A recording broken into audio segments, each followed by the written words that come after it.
Ketika kami menerima kiriman kepala babi dan kau sarankan untuk kami memasaknya, kami pun mulai mengerjakannya. Diawali dengan membersihkannya, lalu merebusnya dan membumbuinya. Dan setelah kami anggap cukup masak, di atas nampan kami pun menyajikannya di atas meja untuk disantap bersama. Aroma bumbu penyedap itu menggoda. Kepala babi yang kami masak siap untuk dilahap. Kami siap berpesta.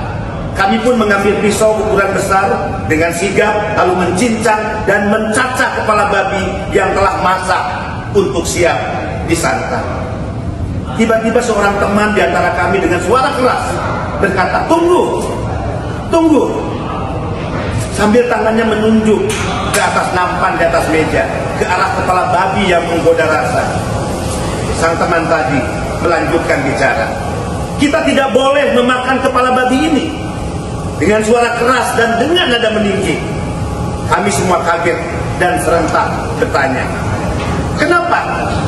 Kita sudah menerima kiriman kepala babi ini dan memasaknya untuk kita santap bersama."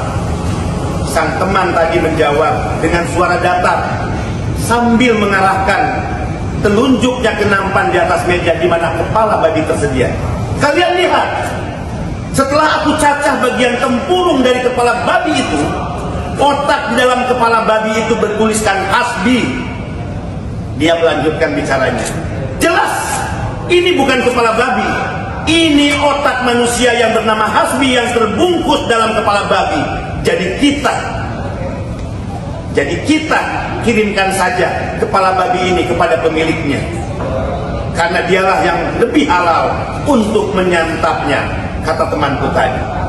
Semua yang hadir menganggukkan kepala tanda setuju sambil bergumam, "Pantasan kita hanya disuruh untuk memasaknya, tapi kita tidak pernah disuruh untuk memakannya."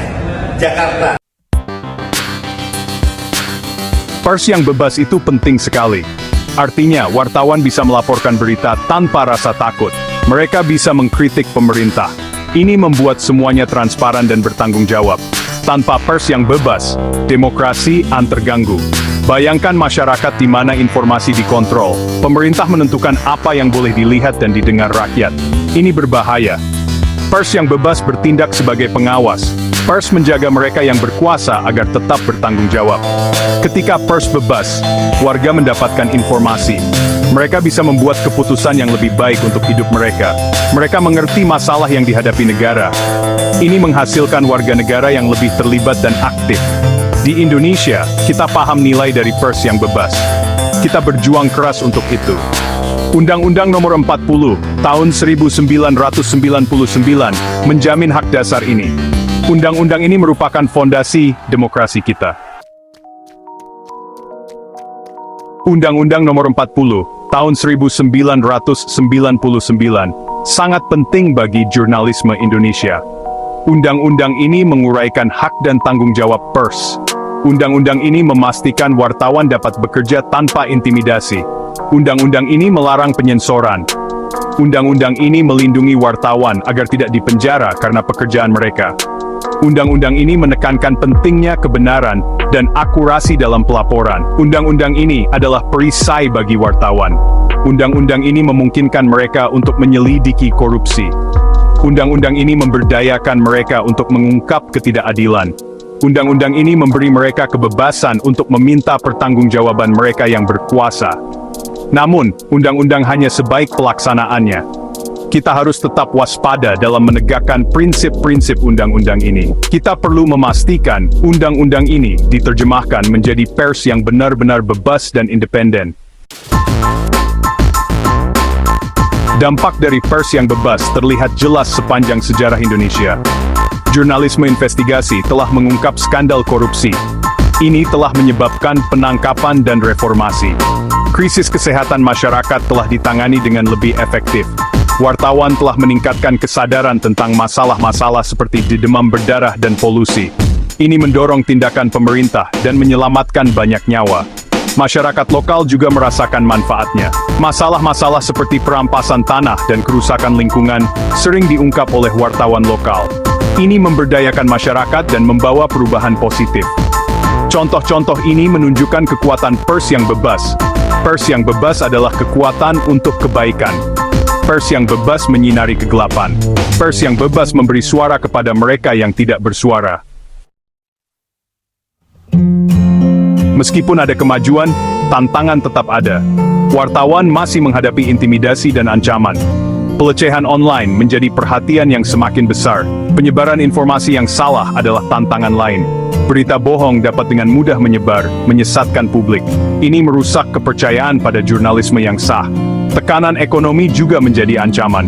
Banyak outlet media kesulitan keuangan. Ini dapat membahayakan independensi mereka dan membatasi kemampuan mereka untuk menghasilkan jurnalisme berkualitas tinggi. Kita harus mengatasi tantangan ini secara langsung. Melindungi kebebasan pers membutuhkan upaya kolektif.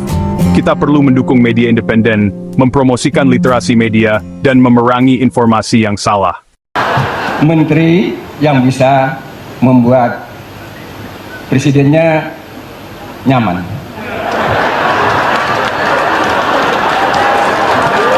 Berarti menteri yang Bapak anggap paling penting yang mana? Menteri apa gitu aja, to the point aja Pak. Bapak jangan muter-muter gitu.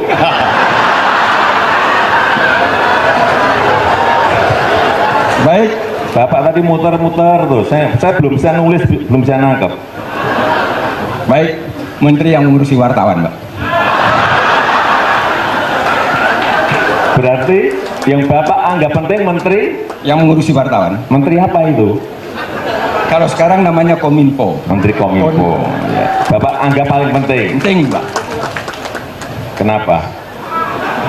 Supaya informasi disampaikan mulai dari kota sampai ke desa maupun dari desa balik sampai ke tengah kota. Semua menerima informasi dan komunikasi. Politis nggak ini? Politis ya? Termasuk informasi politik. Ini belak-belakan saja. Saya sering sekali kadang sebal, kadang-kadang jengkel gitu ya. Pertanyaan di awal tuh enak-enak gitu. Tapi begitu sampai ke tengah, ditanya yang sulit-sulit. Nah, sekarang saya tanya ke Pak Presiden, media apa yang paling menyebalkan?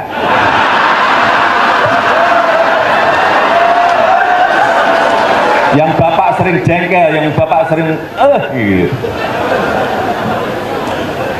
Kalau Jawab belak-belakan Pak Presiden. media abal-abal. Media abal-abal. Nggak ada di lingkungan istana, nggak ada media abal-abal, nggak ada. Medianya resmi semuanya. Tapi banyak yang menyebalkan. Sampaikan apa adanya. Yang mana Pak? Entah TV, entah online, entah media cetak. Yang mana? Bapak kan tiap hari diwawancarai di depan istana. Baik. Bapak kan apa? Wartawannya siapa-siapa, yang tanya itu terus siapa? Yang paling hafal itu yang menyebalkan itu rakyat merdeka.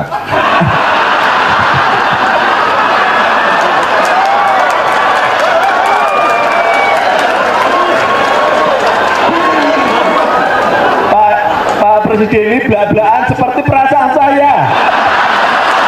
Sama persis.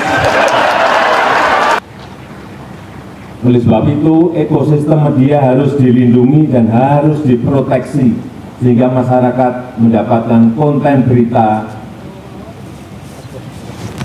yang baik. Untuk itu diperlukan industri pers yang sehat. Tadi sudah disampaikan oleh Bapak Ketua bahwa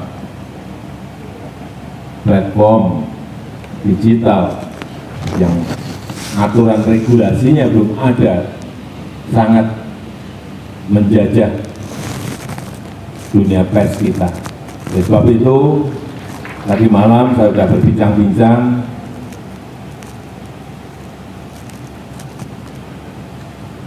dengan para pemret. Saya minta untuk segera disiapkan draft regulasi yang bisa melindungi dan memproteksi dunia pers kita. Jangan sampai semuanya diambil oleh platform digital dari luar. Pajak juga nggak bayar, aturan main tidak ada, padahal aturan untuk pers kita ini diatur sangat rigid.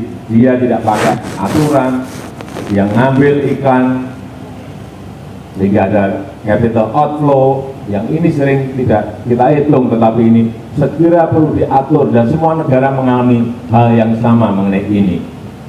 Regulasinya belum ada, aturannya belum ada, barang-barang itu sudah masuk ke semua negara. Bapak Ibu hadirin yang berbahagia, saat ini pemerintah sedang menjalankan berbagai agenda penting untuk mewujudkan Indonesia maju. Pembangunan infrastruktur yang terus akan kita lanjutkan, pembangunan sumber daya manusia, penyederhanaan regulasi yang nanti akan kita lihat bersama setelah ada Omnibus Law, kemudian reformasi birokrasi, transformasi ekonomi, yaitu hilirisasi dan industrialisasi, dan juga yang terakhir pemindahan ibu kota negara.